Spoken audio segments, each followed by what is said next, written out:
Hi, I'm Dr. Nancy Crupi. I'm a biologist with 15 years of academic research experience internationally, and I've been working on a lot of different things, and ultimately I have also had to overcome a lot of personal challenges. I'm here to guide you towards awakening and ego death. Ego death and trauma healing are the most important tasks we need to accomplish today for humanity. The second season of the New Earth podcast is going to be specifically focused on giving you stories so that you see the trails and what kind of breadcrumbs you need to follow for you to reach your own ego death, for you to reach your own trauma healing, and for you to embody your highest self finally. Let's start. Hello everyone, and welcome again to a new episode of the New Earth podcast. As you can see today, we are in the green outside. I love it. I was really craving natural light. So this is the perfect environment surrounded by these trees. They are really beautiful. I can feel their energy. It's really incredible. So welcome. Today we're going to be talking about tears, the devil, and the trauma with the crucifixion. So I feel like I talk about the physical dimension a lot in this podcast, and sometimes I give glimpses of the spiritual dimension, but I haven't really talked about that much. And today we're going to be talking about it also by using the Bible, the King James version of the Bible as well, because I want to make sure that I explain things in a way that you guys can see that it's also what the Bible says. So first of all, I want to give a brief introduction on how the universe really works and what the spiritual dimension is. Like, a lot of people are really disconnected from the spiritual dimension, but it is the matrix in which everything is embedded, basically. Like, if you get to the very end of what the universe is at its core, if you go through all of the possible dimensions that exist and get to the very end of it and what the ultimate truth, that's God. That's when you reach God. And I have reached it through a Kundalini awakening, in which I have literally reached the dimension of Jesus, the dimension of the Holy Spirit of God. And I felt this infinite, incredible joy that is really what the universe is at its core. And it's really what the spiritual dimension is ultimately a dimension when there is no time. It's just, everything is just eternal. And you can really feel that there is no gravity, no time, nothing. It's just existence, just this eternal existence. And what instead our virtual, like this physical universe is ultimately a virtual reality that we use to experience and to train our souls and to go through different reincarnations so that we can, first of all, be tested and show what kind of people we are. And that's why we're going to be talking about tares today. Whether we are tares or whether we are wheat, whether we are bad weeds or whether we are flowers, that's what we're supposed to show in these reincarnation cycles that we go through. And we need a physical reality for that, because we need a body that can undergo pain, that can undergo pleasure, because pain and pleasures are what ultimately tell us how we make choices and how our inner engine functions. And so we all tend to have to choose between pain and pleasure every day. But ultimately, if you are a Christian, if you are someone who is a weed, who is a flower in this garden of God, really what you do is you constantly choose, not based on pain and pleasure, but based on the fact that something is a good thing or not. Like, is it something, are you making choices that are ultimately in alignment with the Ten Commandments, or are you choosing pleasure instead? And so that's really what it means. And so we need to have a body that can feel pain and can feel pleasure, because we have to choose to behave through the Ten Commandments, so the way that ultimately we are going to demonstrate how our inner engine works. And so if we keep behaving based on the Ten Commandments, then we're going to demonstrate of being wheat.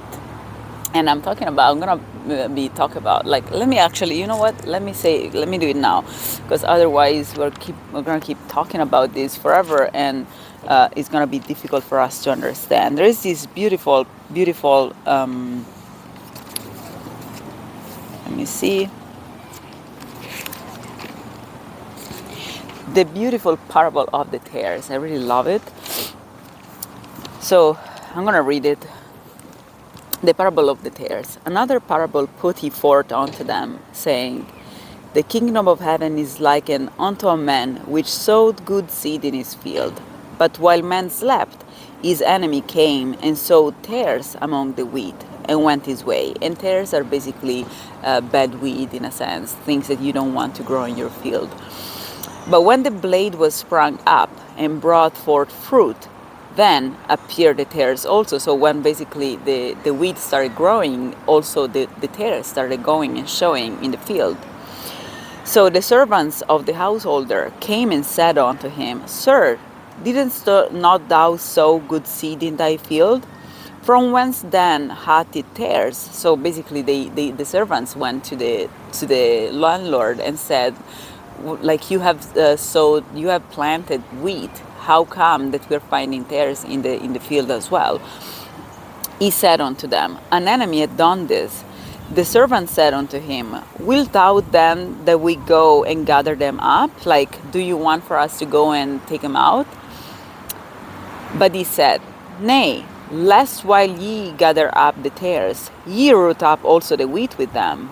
Let both grow together until the harvest. And in the time of harvest I will say to the reapers, Gather ye together first the tares, and bind them in bundles to burn them, but gather the wheat into my barn. And so what does this mean? Basically the Lord told them, the Lord in this parable obviously is God. God sowed good flowers in his field, like wheat, like things that were productive and they're supposed to be good for the Lord.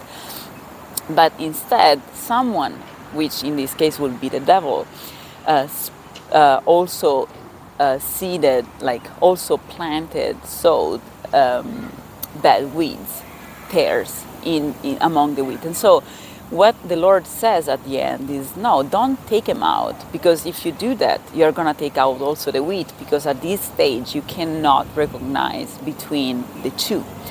But if you let them grow, then at the end you're gonna see which one was wheat and which one was tares. And so what is this? All of these generations we're going through ultimately are just a way for us to show what kind of plant we are. What's your inner engine, because are you wheat or are you tares, And so for us to show that, we have to go through a lot of different lives and a lot of different cycles and a lot of different generations. So why does that happen? Because there is a lot of trauma. It's something that accumulated, and that's why I mix together the Big Bang and spirituality, because ultimately there is a physical reality, and our physical reality has to do really with also the trauma of the Big Bang and the trauma of this planet on which we are, that is its inner core is made by lava. Basically it's hot, and all this heat is ultimately really trauma that travels through us, that from one side it allows for life to be created on the planet, but from the other side we need to cleanse from it, and we need to cool down through our lifetime and to let go of all that heat, of all that traumatic energy that we carry. And so there are different kinds of trauma that accumulate from a genetic and epigenetic standpoint. Also the crucifixion, and that's why the title of this episode is about the crucifixion as well. So the trauma of the crucifixion is a real thing, in the sense that beyond the fact that Catholicism especially has really I feel like every time I talk to someone who went to Catholic school, they tell me the guilt, the Catholic guilt, the Christian guilt. They make you feel guilty about the crucifixion. And so this trauma is being perpetuated through time in a lot of ways by the church. At the same time, there is a real trauma that the crucifixion has caused to humanity when that happened, because, and I feel like we can see that from also the reactions of the different disciples of Jesus, like those who simply hid, or who just watched, or who denied Jesus 3 times, So all of these different reactions, or the traitor, So all of these reactions are really the same reactions that ultimately humanity tend to have towards innocence. in general. And so what has happened, what the Bible talks about about the crucifixion and all of these events, is ultimately the reaction of the population of the world to Jesus, and that has caused its own trauma, because some people were courageous enough to take his side, some people were not courageous enough and they had to watch him die, and some people were so unconscious that they became tools of the devil and they killed him. And so after he died, even the soldiers realized that he truly was the Jesus Christ, and so they realized that they killed Jesus Christ. And so what kind of desperation can something like that leave on a population? Imagine that. Imagine killing Jesus and realizing, oh my gosh, he was our savior and we killed him. We're crazy, and we're now completely hopeless and helpless because the one savior that we had, we killed him. And so that has really caused a generational trauma that is still ongoing in the population, and we are still slowly cleansing from it. But unfortunately, the church kept on re-perpetuating that trauma, because instead of allowing people to forgive themselves and to move on and to understand, they kept on inserting guilt. And definitely that has allowed to distinguish between the good, the bad weeds and the wheat, but also as given the idea to a lot of people who are not bad weeds that they could not be forgiven any longer. And so if you believe that you cannot be forgiven, that you will never be forgiven, you might as well take the side of the devil. And so we have a society now in which a lot of people, in fear of not being forgiven by God, they have chosen the opposite side, thinking, well, there's no hope for me anymore. So there is a functionality to guilt, but if it's excessive and if it doesn't allow forgiveness, ultimately it becomes detrimental to the system itself. And I always I feel like this episode may sound very, very different than the others, because unfortunately when we talk about the spiritual dimension, and this is exactly why I don't usually talk about it very much, it's because this is the spiritual dimension, but there has been this huge misconception. Obviously it's been propaganda really, that has convinced people that science and religion are two opposite things in complete contraposition with one another, and it's not true. I am a scientist and I am religious and I believe in Christ, and the fact that I believe in both things, that doesn't mean that, what does that mean? It just means that they're both true. The point is they're true in different dimensions, and I'll explain to you what I mean. We live in a universe that alternates Newtonian physical dimension, quantum physical dimensions, and then the ultimate dimension in which everything is embedded is the spiritual dimension. So from a standpoint of, like, for example, I'll give you an example, very simple.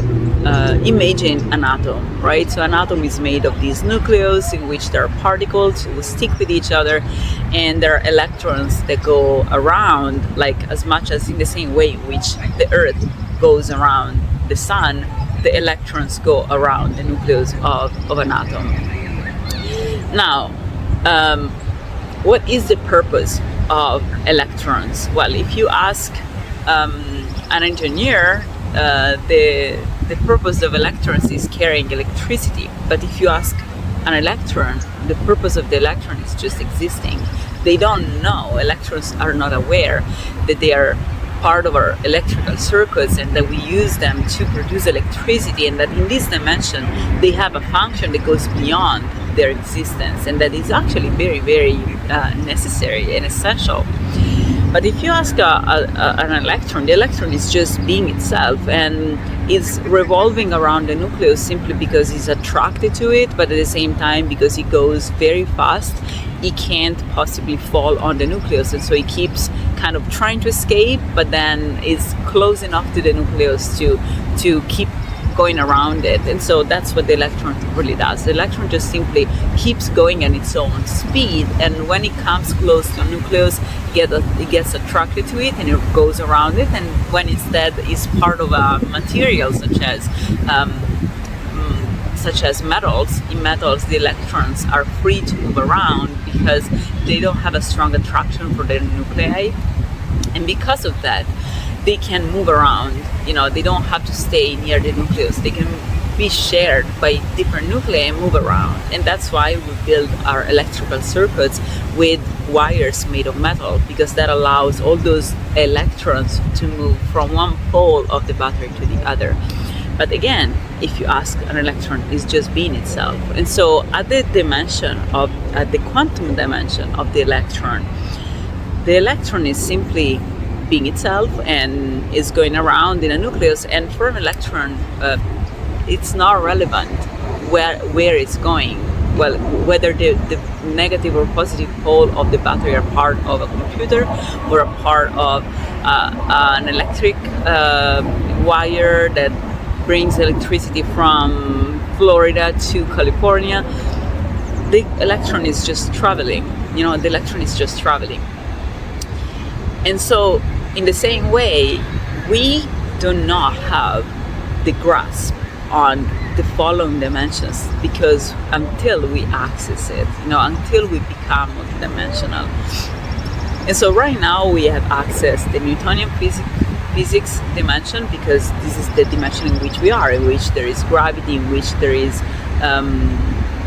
things fall down and we perceive pain and pleasure. Why? Because we need to perceive these things in order for us to make choices, for our souls to be trained in the right way, and for us to show whether we're tares or whether we are wheat. But then in the quantum physical dimension, that's the dimension in which really there is no time, there is no gravity, and everything is just ever existing in a sense. And that's something already much closer to what the spiritual dimension is. And it's just a plane in which everything is possible in a sense. It's just really, our universe is simply expanding, but at the same time, it's doing so by vibrating in very minor ways for the universe, but for us it's huge. Like, they're always, even if like what we perceive as choices ultimately are in a physical universe are just what our bodies and souls allow us to do. And so we are allowed to do plus or minus a certain thing, but ultimately we tend to stay within a certain narrow window of values.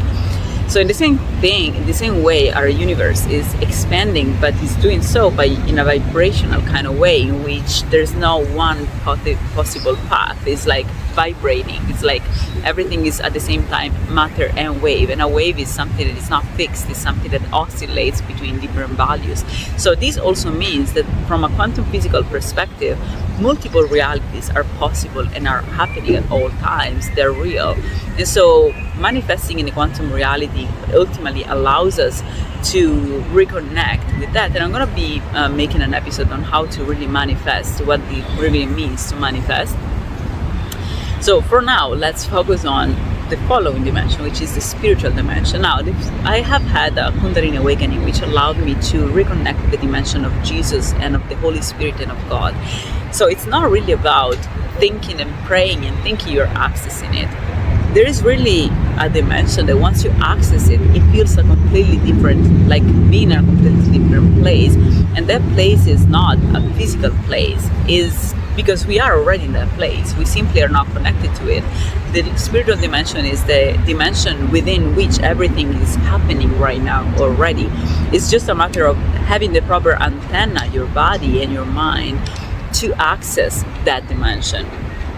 And so for you to access it, ultimately, once you access it, what you find is just that it's this eternal, immense joy. That's really what it is about. So it's just eternal. There's no time. There's no going back and forth. It's just eternal. And we just forgotten about it. And once you're there, there's no fear. There's no negative feelings. There's just this immense joy. Just joy. And so reaching that joy is possible even while having our daily life. You don't need to have a Kundalini awakening. When you reach that infinite joy, you are in the spiritual dimension, you are in the dimension of God.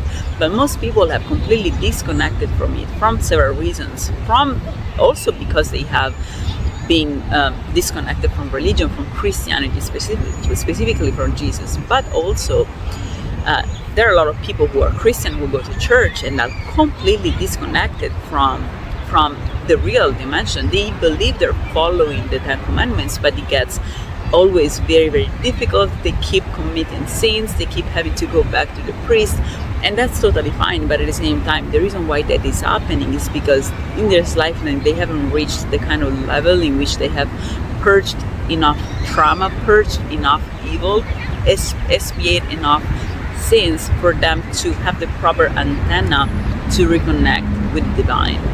For me, for example, once I had my Kundalini awakening, I had to purge a lot of negative feelings, and I had to discover first that I was a medium. So it was a journey, because I was a medium and I was a channeler and a psychic, but I didn't know about that because I was a scientist, and it took me a long time to even use the word psychic for myself, because it felt very like in antithesis with science, and instead it's the same thing. So we've been taught that science and religion are two opposite things, but they're really not, obviously, right? Because God is the only thing that exists, and so this physical reality is God as much as the spiritual reality is God. And so studying the physical reality is ultimately the study of God.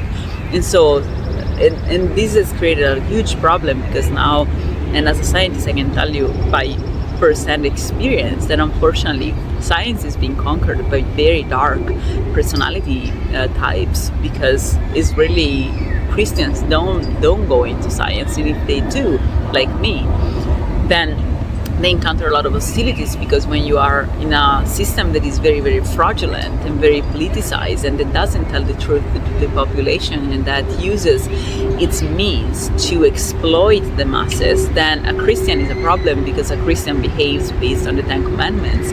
And so by behaving based on the Ten Commandments, you cannot commit fraud, you cannot provide false witnesses, you cannot do a lot of things. And this, to be a Christian, you don't even need to actually be religious. I rediscovered Christianity just recently, but I have behaved as a Christian for my whole life, simply because my soul will not allow me to not do that. Like I'm born Christian.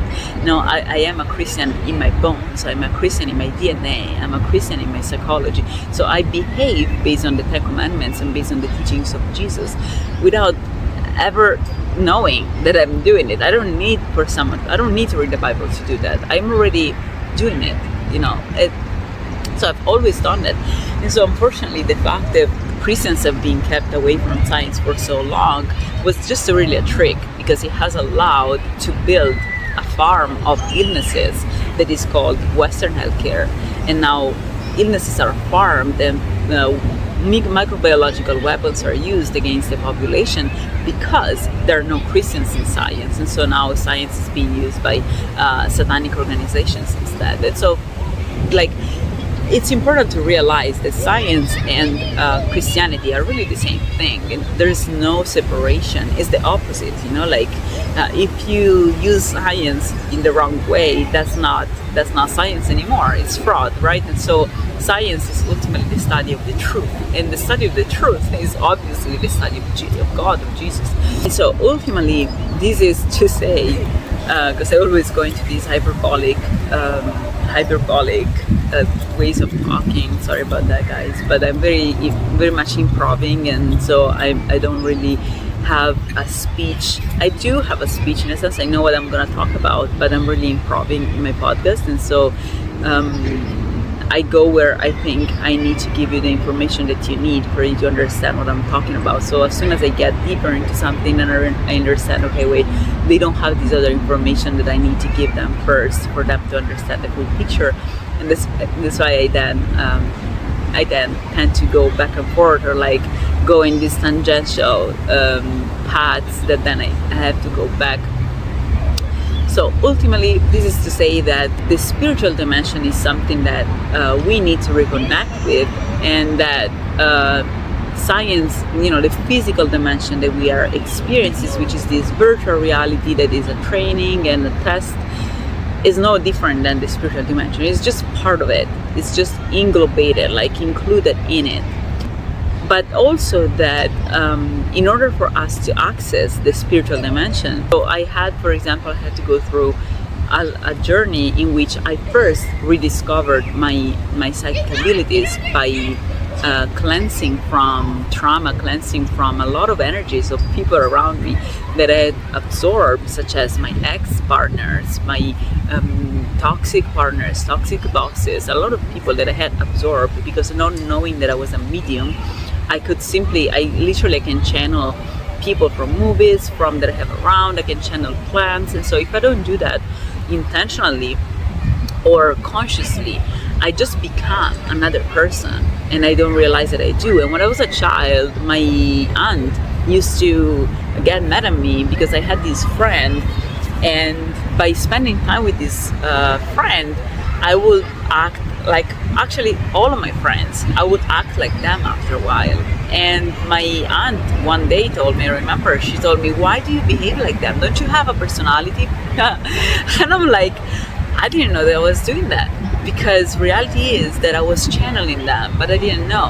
And so it took me 35 years to discover that I was a channeler, and I had channeled people for 35 years because nobody had told me. And this is the problem of having this disconnection between science and medicine and spirituality, that then we have all of these gaps that then it takes us years to fill out, unless we are part of a family that already knows these things. And most of my family has some sort of gifts like telepathy or various kinds of like clairvoyance, clairsentience, and even manifesting, but they don't use them consciously. They're not even aware of it. And I come from a lineage of healers, but they don't even talk about that much. So this huge disconnect has created a real problem. So the very first step that I had to go through for me to awaken to the spiritual dimension was really to purge myself from all of these evil energy also that I had absorbed from very toxic people around me. And once I purged and I found back my true essence, that's when I really started realizing what was going on. And then I had a Kundalini awakening a few months later. And then after Kundalini awakening, in which I reconnected with the dimension of Jesus, with the dimension of God and the Holy Spirit, it's been really like a breakthrough, in the sense that my body could not sustain being connected with the spiritual dimension all the time, because I really had that breakthrough and I did connect to it. It was a physical, energetic thing that I went through, because I unlocked the Kundalini energy at the base of my spine. And the Kundalini energy is extremely powerful, and so that can really throw you into the spiritual dimension like really crazy. And so that has allowed me to overcome the physical limitations that my body had, because for us to really connect with the joy of God, with the spiritual dimension, we need to be pure, physically pure and innocent. We have to have a pure heart, like kids, like children. Like Jesus says that only children who are innocent have access to heaven, because it's a matter of physically being capable of aligning, synchronizing with that frequency. And that frequency is only captured by a very pure antenna. And so after my Kundalini awakening, I realized that I had to cut a lot of things, such as meat. I stopped eating meat, I stopped drinking caffeine, smoking nicotine, that I was smoking just socially, but still it was really becoming a hindrance, because it reactivated the parts of the brain that are compulsive, which turn off the parts of the brain, such as the cortical part of the brain, that is needed for us to attract the spiritual waves of the universe. And then eggs as well. After a while, I was still eating eggs and cheese, but then I had to decrease that as well, because I started feeling that could still become a hindrance for me. I had to stop as well. So why does that happen? Mostly because I grew up eating meat, really. Like, I grew up eating meat, but it was meat that was not massively farmed. And so we used to have our own chickens, our own pork, our own goat, our own cows, our own sheep, or if we didn't have them ourselves, our neighbors did. And so I grew up in this village, basically, these small towns in the south of Italy, in which everybody had their own animals. And so I will eat our own chickens, our own things. And so those were animals who were allowed to have a very, very happy life. They were taken care of, they were playing with each other.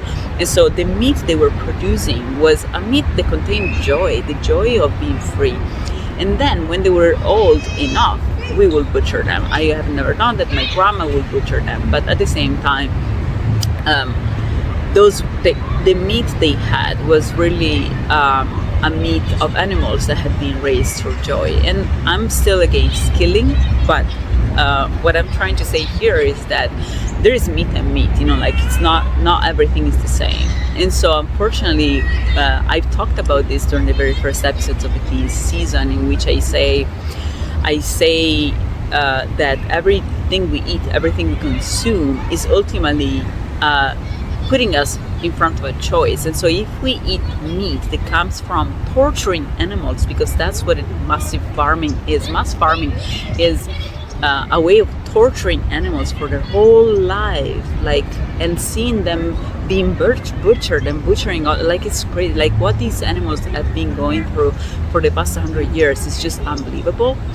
And so this is really the point, that even if we haven't killed those animals, even if that meat is kosher, no matter what, unfortunately, to truly increase profit, these animals have to go through a life of struggle, of pain, or like they are not really enjoying themselves. And so because of that, they really don't contain joy. They contain torture, pain, suffering. All the chickens that now, to make a lot of eggs every day, chickens are selected to be high eggs producing chickens, but they make eggs through a lot of pain as well. And so these animals ultimately go through pain their whole life. It's just crazy what these humans have been able to create in the farming industry.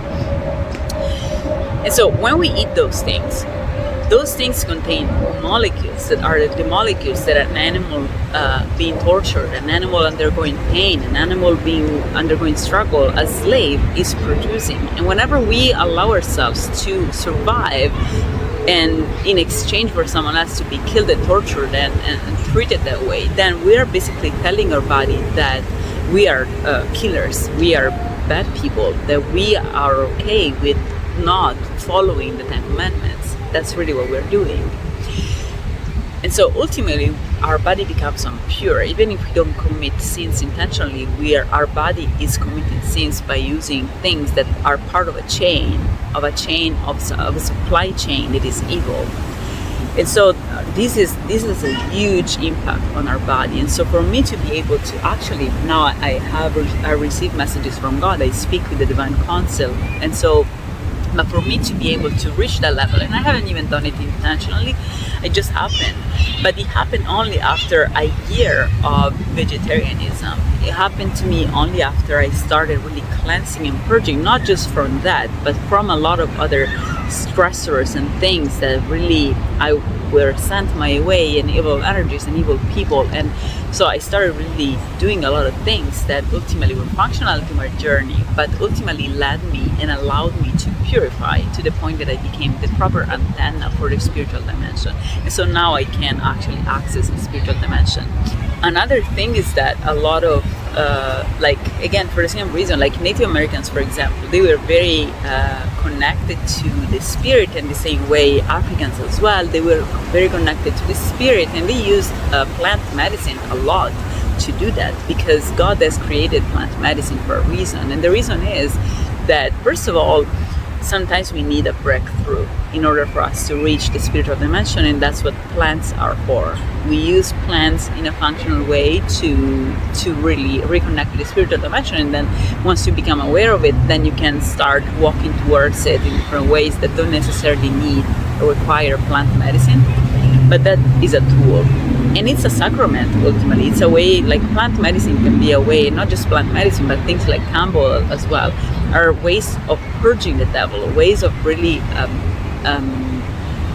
purging all the negative things that we go through, and all this evil, all this stuff that we are fed with a lot of things that are really evil in our society. And some of us are aware of it, some of us are not. And most of the times we are really kept unaware of, there is like behind the label of a product, there is a whole supply chain that we don't even really know what that contains, what that entails. So what are those, especially when we buy like very especially when we buy things like, I don't want to say names, but like things that really we don't know where all the products that they are putting in there come from. Sometimes they include eggs, they include I'm not talking about chemicals, I'm talking about things that come from animals, right? And so there are a lot of things that we purchase every day, we consume every day, including other, not just food, but other kind of things that ultimately keep us away from that. And so that is ultimately also a way of making us become these false pairs that we are really not, because then your body is not capable of making the choice of Jesus, of making the choice of God, because it's your body who has sinned, in a sense. It's your body who is impure, and because it's impure, then it's not capable of making the right choice when put in front of the test for your soul. And so that's why we're going through all of these different generations on our planet. Like, we're going through these generations because our souls are using all these bodies, these reincarnations in our bodies, in order for the soul to progress in the enlightening journey.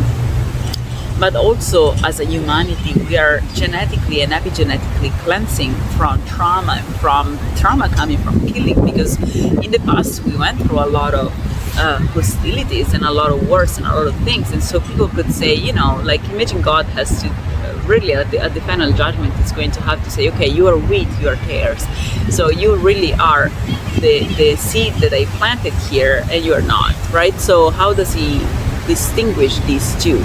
And the way in which he's doing that is ultimately allowing us to grow, and this growth is the generations we go through in this planet, on this planet.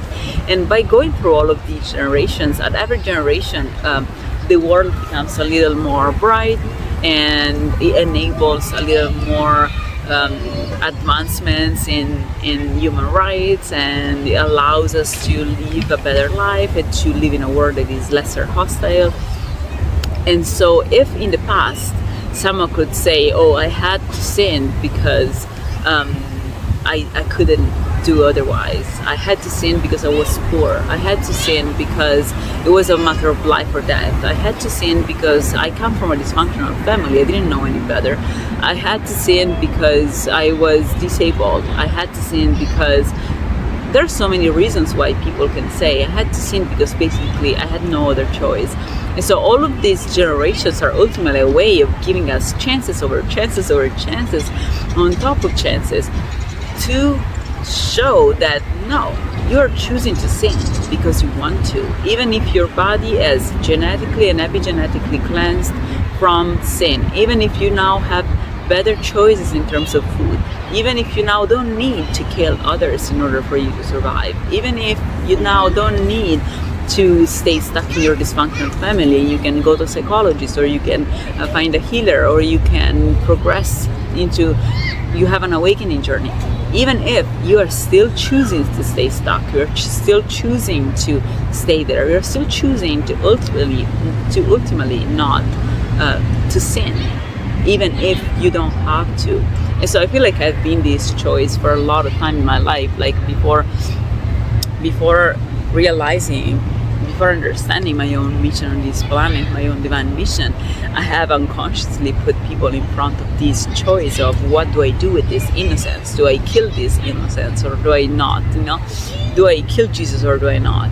And this is because I talked about this in a previous episode, and this is what my book Kill Jesus is about, like making, like the fact that we perceive innocence as Jesus. We perceive innocence as someone who, because of his innocence, her innocence, can undergo persecution. And so people really had the trauma of the crucifixion. Like definitely Catholic Church has done a great job in incepting into people more and more guilt for the crucifixion of Jesus. But at the same time, we did go through a trauma, and that trauma has to do with, imagine during the crucifixion, right? Like Jesus really was the Christ, and so he was doing miracles, he was doing all these incredible things, and there were people who were envious of him. How can you be envious instead of thinking, oh my gosh, this person is incredible, I have to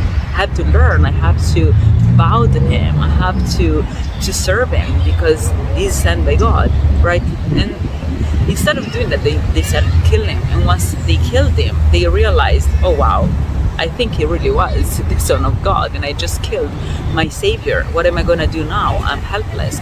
And so at that time, there have been people who have made different choices. Some people have made the choice of just looking on their side in fear of being persecuted, or denying that they even knew Jesus in fear of being persecuted, or killing Jesus in fear of being persecuted, or killing Jesus for sadism. Those were the tares we're talking about. And so all of those people still exist today, in the sense that everybody who exists today is someone who existed then. Like, it's always the same people, it's always the same genes. And so genetically and epigenetically speaking, we have to cleanse from that trauma, because then what happens is that people have been put in front of a choice afterwards. It's like, do we admit that we have killed Jesus? Do we admit that we have killed our Savior? Do we admit that we have killed the Son of God? Or do we pretend that that was not the Messiah, that the Messiah never existed, or that we're still waiting for the Messiah? Or do we decide to choose the side of the abuser, the devil, and say, he deserved to die. It was a presumptuous guy who just wanted to say that he was the Son of God. How dare you? You deserve to be tortured. You deserve to die. And other people instead just decided to live in a fictitious reality, gaslighting themselves and forgetting about what they'd done because it was unbearable for them. And so all those kind of behavioral patterns and choices still exist today. And those are the same people, the descendants of people who, when they witnessed the crucifixion, or when they heard about the crucifixion, or they learned about the crucifixion, or when they participated in the crucifixion, they had taken a side, and then they had children who had children who had children. And those people are still today present here, and their genes are still present here. And so reality is that we are constantly put in front of the choice of admitting that we have killed Jesus, admitting that we have made a mistake, admitting that we have. And so once we will be cleansed from that, then once all of us are gonna have made their choice without having any excuse, then we will have the final judgment, in which we are gonna be judged based on what we have done, even if we had choices. So what I've done in my whole life, and I didn't realize that I was doing that, was ultimately to put people in front of a choice in which I would inform them of the fact that they were being given a choice, and of the consequences of that choice, and of the fact that there was a choice that was the choice of doing good things, of behaving in a Christian way, of behaving based in alignment with the Ten Commandments, and that was a choice that costed them nothing. And there was another choice that was instead the choice of sinning, and that choice will cost them something, will bring them pain. And every time I will make this statement to people, I will really see how ultimately I was dealing with tares, because they will constantly choose pain or punishment over pleasure, punishment over forgiveness. So that what does that mean? That means that their inner engine is an engine that chooses sin, that chooses the devil. And so those are the tares that at the spiritual level Jesus talks about. And now I want to read another parable about this, because it has to do with Oh yeah, yes, the parable of the wicked husbandman. I really love this parable as well. Here another parable. There was a certain householder which planted a vineyard and edged it round about and digged a winepress in it and built a tower and let it out to husbandmen and went to a far country. And when the time of the fruit drew near, he sent his servants to the husbandman that they might receive the fruits of it. And the husbandman took his servants and beat one and killed another and stoned another. Again he sent other servants, more than the first, and they did unto them likewise. But last of all he sent unto them his son, saying, They will reverence my son. But when the husbandmen saw the son, and they said among themselves, This is the heir. Come, let us kill him, and let us seize on his inheritance. And they caught him and cast him out of the vineyard and slew him. When the Lord therefore of the vineyard cometh, what will he do unto those husbandmen? And so this talks about the crucifixion ultimately, and about the fact that, God sent us prophets and sent us Jesus, sent us all people that ultimately came from him to tell to the world what to do and how to behave. And people instead, obviously people who were sinners, right, or people who had to purge or had to awaken, they stoned them and killed them and slew them. And so this really talks about also, this constantly goes on because there are people on earth that really represent this innocence. And for example, kids, there are people who are very connected to their inner child as well, and are very simply innocent. And so whenever they go around, they put people in front of the choice. What do I do with this unawareness, with this innocence, with this lack of awareness about the fact that I want to abuse this person? Do I abuse them or do I not? And if you're a tear, you abuse them. If you're not a tear, you don't abuse them. And so, but how do we recognize the tears without having to go through all of these tests? First of all, you can always test people and see which one behaves in which way, and so that's really the easiest way.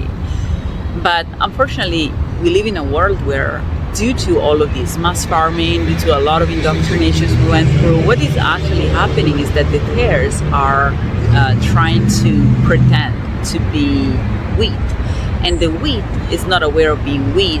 And by eating all of this meat and by consuming all that alcohol and by consuming all those things that are ultimately ways of making our bodies impure, they act as they are tares. And so until we will really purge and reach the maximum growth, certain people are going to look like they're tares, but they're really not. And certain people are going to look like wheat, but they're really not. And that's exactly why we're going through all of these generations. And so ultimately, there are a lot of people today who, again, start churches, start healing businesses, and they say they're healers. And this is the false prophets we're talking about. There are a lot of people who really don't behave based on the 10 Commandments, but they do so behind closed doors. And you never know that they do, because they tend to have these cycles.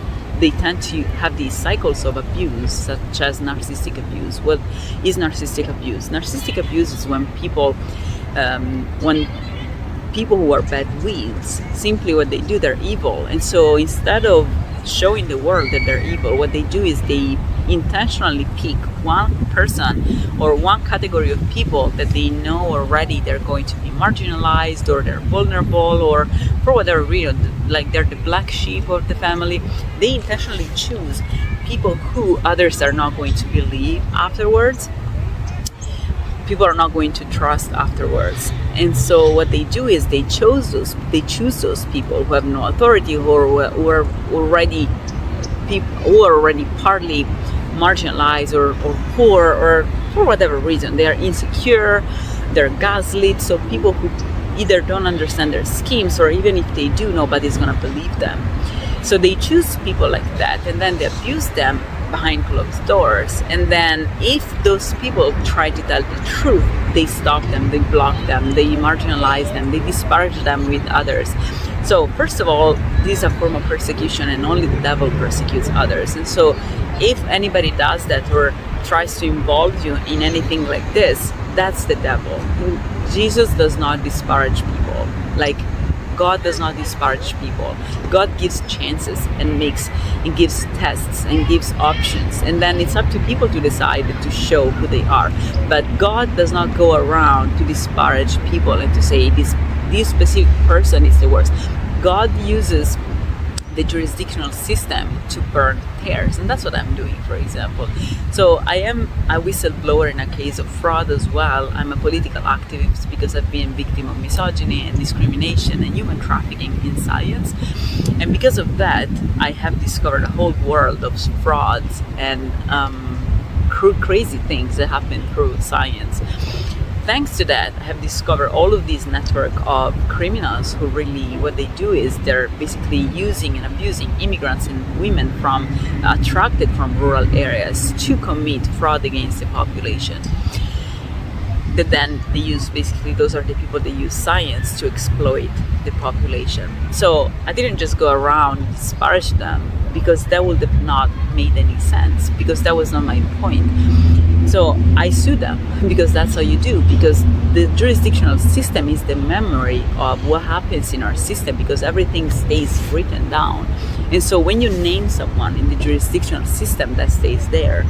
And so that is how you burn the tares. That is how you burn the tares. That is how you allow God to know, at the final judgment, who has done what, and whether they have redeemed for that, whether they have expiated that what they've done or not.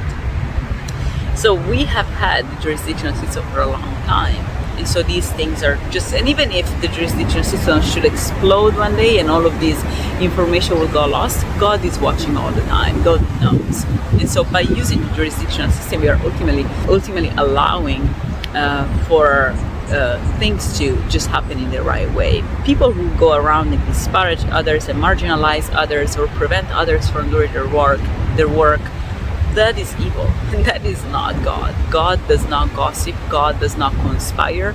God does not persecute. God does not disparage. God speaks through the authority of the truth. And that's all you need to do. So whenever you see that people do those kind of things, stay away from them. Those are the tares. So the next thing that I want to read is really how Jesus told us to recognize tares. The light of the body is in the eye.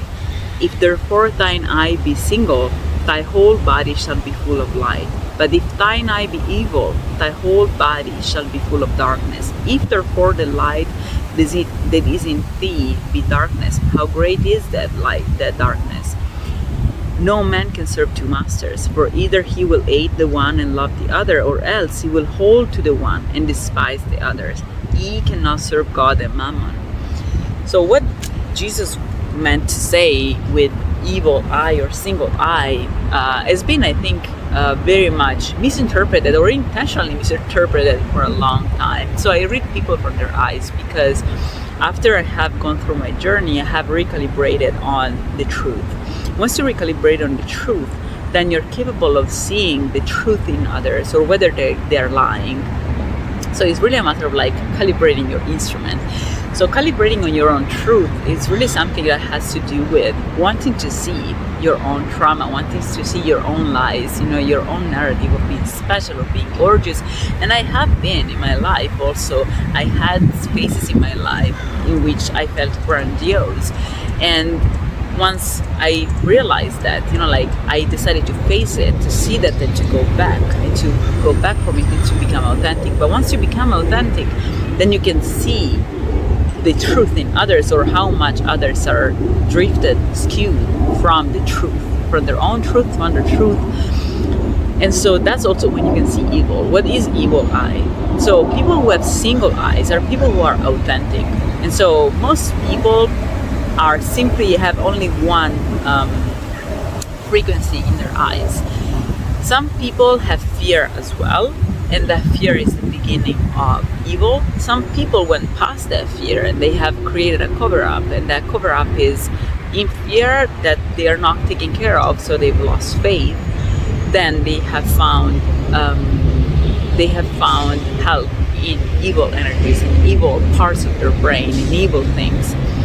So that evil is hidden because they can't go around and say I'm evil, and so they have to have multiple frequencies in their eyes. And one is the frequency of these evil thoughts that they have, that they believe that it's who they are, their true identity. The other frequency is the trauma, the inner child that they have forgotten about, because oftentimes the reason why these things happen is because of trauma in childhood. And so they scapegoat, they place on the side, on a corner, the inner child who has gone through trauma, and they compensate with aggressiveness and grandiosity and evil things. And so they have usually these multiple frequencies in their eyes, and one of them is an evil type of frequency. So those are people who have evil eyes. So whomever has hidden agendas, those are not single eyes. But not all people who have hidden agendas are evil, in the sense that there are some people, again, and this is the problem in our society, that we live in a society in which we are told we need to make business, and so everybody becomes a potential client. And so whenever we go to an event, the first thing we talk to people, but we're really thinking, oh, this is a potential client, let me get a contact from them. And so we're not authentic anymore. We're not authentic because this is what capitalism is about. Capitalism is an evil system in which everything becomes a potential source of income, and everything becomes a potential loss. And so ultimately, in order to just survive in the system, you have to constantly have a hidden agenda to exploit others, or use them, or have a goal in which they are just a piece of your chessboard instead of being another person you're interacting with. And you're like, okay, but how do I do this? Well, first of all, you should really try to keep work and private life separate, in a sense. And then if you don't, because you're maybe self-employed and all those things, I practice what I call conscious vulnerability, which means that I allow myself to run free, like my inner child to run free. And at the same time, I have these witness modalities on, in a sense that I work with the witness modality, and I talked about this so many times in these episodes. So I work with the witness modality, which means that I have reactivated parts of my brain that allow me to be conscious at the same time that my inner child runs free. And so it's ultimately like having a parent that kind of watches what you're doing, but without actually being you identifying with the parent. So I'm not the witness is there, and ultimately I don't even know that the witness is there, but I am conscious. And so in the meantime that I have fun, my witness is actually recording a lot of things. And so afterwards, I'm like, okay, so what did actually happen? So I can reanalyze afterwards what happened, whether I missed opportunities, or whether I had to do something, or whether someone was sending me a signal that I haven't read because I was running free, or whether that was a potential client or not. But I have just simply authentically interacted with people, and then afterwards I can reanalyze things. And I don't even do these things on purpose, it just happens after a while, just naturally.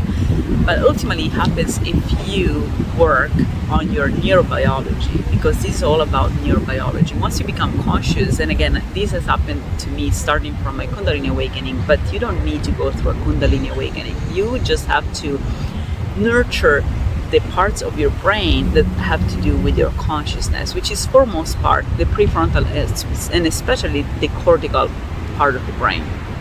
So the prefrontal and frontal cortex, and the cortex in general, is really the parts of the brain that I have felt that got oxygenated and reactivated thanks to all of my journeys and all the things that I've done, and all the therapies, the kind of therapies that I've done. So another way of recognizing pairs, and avoiding to become one of them, or avoiding to First of all, you just really like, the only thing you need to do is to follow the 10 commandments. If you do, then you're going to realize that there are people around you that don't really do that. And that even if they pretend they do, they always have this hidden agenda, this double priority. So what Jesus said is that we cannot have two masters, because the brain, neurobiologically speaking, the brain works in a very logical way. And so ultimately everything comes down to one priority. It's like a scheme, it's like a Venn diagram. Everything comes down to one priority. So you can't escape that. You can't have two priorities. You have to have one. And so the only priority you can have is ultimately to be a good person and to behave based on the 10 commandments. And that's a very simple way of living, because it's a way of being respectful of everybody, of being kind to yourself, and of being pure. And so the only thing you need to do is to wanting to be pure. People who have a hidden agenda are ultimately people who pretend that they are good people, but their real priority is evil. And so that's what Jesus meant, because you can't have two priorities. If you are trying to obtain something from me, or if you're trying to use me through a fraud, and you pretend to be a good person on the surface, you're not a good person. Obviously what you're serving is evil, is not God, right? And so this is how you recognize these people ultimately, by looking in their eyes, by understanding whether they truly are authentic or not.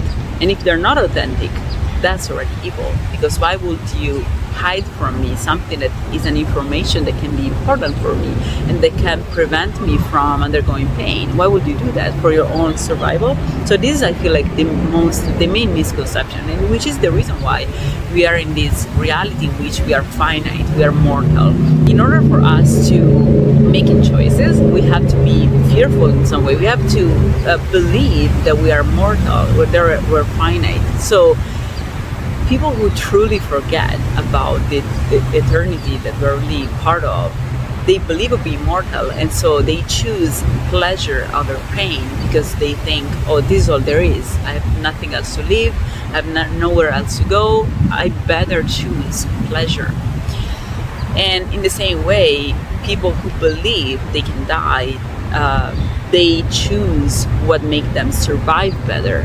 And instead, this is the same thing as cancer. You know, like what is a cancerogenic cell of the body? Is a cell who has forgotten that the body is taking care of her. I say her because in Italian, cell is a feminine noun, so I'm gonna use her. I'm sorry, my brain cannot change that. So when the cells of the body understand, like believe of being taken care of the body, they just keep having their function, keep doing their thing, and they don't think about their own survival. They just keep doing their thing, and when it's time, they just start becoming dysfunctional, and they are just reabsorbed in the body, and a new cell is created, and the body functions that way. So the cell is going to think, I have to survive at all costs, and it becomes a cancer. And so the same thing is for humanity. There are people who make sustainable choices, and who understand that they are,